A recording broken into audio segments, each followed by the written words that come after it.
दोस्तों, अगर रसूलुल्लाह सल्लल्लाहु अलैहि वसल्लम के वक्त में किसी ने मर्दों में सबसे पहले इस्लाम कबूल किया था तो वो हज़रत अबू बकर सिद्दीक़ रज़ी अल्लाह ताला अन्हु ने किया था। हज़रत अबू बकर कहाफ़ा के बेटे थे, यानी कि हज़रत अबू बकर का नाम अबू बकर इब्ने कहाफ़ा था। हज़रत अबू बकर रसूलुल्लाह सल्लल्लाहु अलैहि वसल्लम के एक अजीम दोस्त, एक अजीम सहाबी और हर एक कदम पर साथ देने वाले बहुत करीबी दोस्त थे। यहाँ तक कि रसूलुल्लाह सल्लल्लाहु अलैहि वसल्लम के बाद मुसलमानों ने अपना खलीफा हज़रत अबू बकर को चुना। दोस्तों, आज के शानदार वीडियो में हम लोग हज़रत अबू बकर की पूरी दास्तान को जानेंगे और तारीख़ इस्लाम की सीरीज़ का ये आखिरी एपिसोड ख़त्म करेंगे। तो चलिए शुरू करते हैं। हज़रत अबू बकर की पैदाइश 573 ईस्वी में मक्का सऊदी अरेबिया में हुई थी। हज़रत अबू बकर का असली नाम अब्दुल्ला बिन कहाफ़ा था। हज़रत अबू बकर की बेटी हज़रत आयशा रज़ी अल्लाह ताला अन्हा का निकाह हमारे प्यारे नबी रसूलुल्लाह सल्लल्लाहु अलैहि वसल्लम के साथ हुआ था। यहाँ तक हज़रत अबू बकर उन चुनिंदा सहाबियों में से थे जिन्हें रसूलुल्लाह सल्लल्लाहु अलैहि वसल्लम ने दुनिया में ही जन्नत की बशारत दे दी थी। दोस्तों, हज़रत अबू बकर कोई बहुत अमीर सहाबी नहीं थे, लेकिन इसके बावजूद हज़रत अबू बकर ने हज़रत बिलाल को आज़ाद करवाया, अबू फ़की को ख़रीदा और आज़ाद कर दिया। 6 गुलाम हैं और कनीज़ें हैं जो रसूलुल्लाह सल्लल्लाहु अलैहि वसल्लम पर ईमान लाए, और ये वो हैं जिन्हें हज़रत अबू बकर ने आज़ाद करवाया। और इसके बाद हज़रत अबू बकर के पास इतने दिनार नहीं बचे थे, और जब हिजरत का वक्त आया तो जो भी दौलत थी वो हज़रत अबू बकर रसूलुल्लाह सल्लल्लाहु अलैहि वसल्लम के पास ले गए और घर में कुछ भी नहीं बचा। जबकि हज़रत कहाफ़ा, जो कि हज़रत अबू बकर के वालिद हैं, जो नाबीना हैं और वो अब तक ईमान नहीं लाए थे, घर में हज़रत अबू बकर की बेटियां हैं और कुछ नहीं बचा है घर में। ये सुनने के बाद हज़रत कहाफ़ा बड़े गुस्से में आए और अपनी पोतियों से पूछा कि हज़रत अबू बकर घर में कुछ छोड़ भी गए हैं या नहीं। और ये है कि हज़रत अबू बकर रत्ती बराबर भी दौलत नहीं छोड़ गए थे घर वालों के लिए। कहा कि मैं रसूलुल्लाह सल्लल्लाहु अलैहि वसल्लम के साथ जा रहा हूँ, किस वक्त क्या ज़रूरत पड़ जाए। और जब गज़वाए तबूक का वक्त आया तो ये वाक़या तो बहुत मशहूर है। हज़रत उमर फरमाते हैं कि इत्तेफाक से उस वक्त मेरे पास काफ़ी सारी दौलत मौजूद थी। हज़रत उमर ने सोचा कि इस बार मैं हज़रत अबू बकर से आगे निकल जाऊंगा। हज़रत उमर फरमाते हैं कि मेरे पास जितनी भी दौलत थी मैंने उसके 2 हिस्से कर दिए।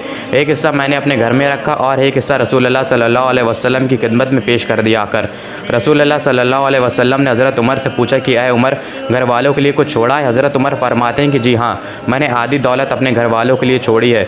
और हज़रत अबू बकर आए, हुजूर की खिदमत में दौलत पेश की। रसूलुल्लाह सल्लल्लाहु अलैहि वसल्लम फरमाते हैं कि हज़रत अबू बकर घर वालों के लिए क्या छोड़ा? तो हज़रत अबू बकर कहते हैं कि अल्लाह और उनके रसूल का नाम है। ये शान है हज़रत अबू बकर की। एक और वाक़या है, जब रसूलुल्लाह सल्लल्लाहु अलैहि वसल्लम ने इस दुनिया से पर्दा कर लिया तो मदीने के आसपास के लोग दीन इस्लाम से फिर गए। ऐसे में सहाबाओं की राय थी कि हज़रत उसामा के लश्कर को बुला लिया जाए, जिसे रसूलुल्लाह सल्लल्लाहु अलैहि वसल्लम ने कैसर और रोम के मुकाबले रवाना किया था। हज़रत अबू बकर ने फरमाया कि मैं उस लश्कर को बिल्कुल भी वापस नहीं बुलाऊँगा जिसे रसूलुल्लाह ने रवाना किया हो, चाहे मुझे कितनी भी आजमाइशों का सामना क्यों ना करना पड़े। और इस फैसले से मदीने में हो रही साजिशों ने अपना दम तोड़ दिया। दुश्मनों के हौसले पस्त पड़ गए और जीत इस्लाम की हुई। शान है हज़रत अबू बकर की, जिन्होंने उस लश्कर को वापस नहीं बुलाया जिसे रसूलुल्लाह ने रवाना किया था। दोस्तों, हज़रत अबू बकर को रसूलुल्लाह ने सिद्दीक़ के लक़ब से नवाजा था, जिसका मतलब है सच्चाई पर चलने वाला। हज़रत अबू बकर ने उन लोगों के खिलाफ भी जंग लड़ी जो खुद को नबी बताते थे, और इस जंग का नाम रिद्दा था। दोस्तों, ये जंग रसूलुल्लाह सल्लल्लाहु अलैहि वसल्लम के पर्दा करने के बाद हुई। वो लोग जो खुद को पैगंबर बता रहे थे उनका नाम मुसैलिमा तुलाया शाहजहाँ था।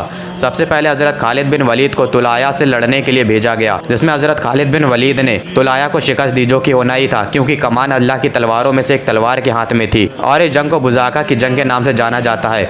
इसी दौर में यमामा की जंग भी लड़ी गई। इस जंग में तकरीबन 700 से ज़्यादा हाफिज शहीद हुए। हज़रत अबू बकर ने हज़रत इक्रिमा और हज़रत शुरहबील को मुसैलिमा से लड़ने के लिए भेजा, लेकिन वो नाकामयाब हुए, जिसके बाद हज़रत खालिद बिन वलीद को भेजा गया और हज़रत खालिद बिन वलीद ने मुसैलिमा को सन 633 ईस्वी में शिकस्त दी। दोस्तों, हज़रत अबू बकर की खिलाफत का दौर सन 632 ईस्वी से लेकर सन 634 ईस्वी तक रहा, यानी कि 11 से 13 हिजरी तक। दोस्तों, यहाँ तक कि हज़रत अबू बकर ने ईमान लाने से पहले कभी भी बुतों को सजदा नहीं किया था और ना ही कभी शराब को हाथ लगाया था। जब ईमान लाने से पहले हज़रत अबू बकर उस अरब में इस तरह से रहते थे, तो सोचिए ईमान लाने के बाद कैसे रहे होंगे। आप खुद ही अंदाज़ा लगा सकते हैं कि वो अरब जहाँ पर शराब पीना आम था, जहाँ पर बुतों को सजदा करना आम था, उस दौर में हज़रत अबू बकर ने यह काम करने से मना कर दिया। तो सोचें कि ईमान लाने के बाद हज़रत अबू बकर ने अपनी ज़िंदगी किस तरह से गुजारी होगी। तकरीबन 27 महीनों तक हज़रत अबू बकर ने खिलाफत की। हज़रत अबू बकर ने अपने दौरे खिलाफत में अरब में हो रही बगावतों को कुचल दिया और हज़रत खालिद बिन वलीद को मेसोपोटामिया भेजा ससानी सल्तनत पर अपनी जीत हासिल करने के लिए, और सीरिया भेजा बाज़ंतीन सल्तनत पर अपनी जीत हासिल करने के लिए। जिसके बाद ऐसी खिलाफत कायम हुई जो आज दुनिया की सबसे बड़ी सल्तनत में शुमार होती है, जिसे आप खिलाफत राशिदा के नाम से जानते हैं। उसके पहले खलीफा हज़रत अबू बकर रज़ी अल्लाह ताला अन्हु थे।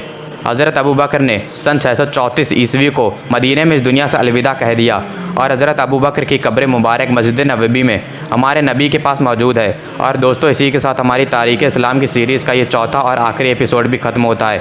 उम्मीद है मुझे कि ये आप लोगों को पसंद आया हो। मिलते हैं एक और नई वीडियो में, तब तक के लिए अल्लाह हाफ़िज़।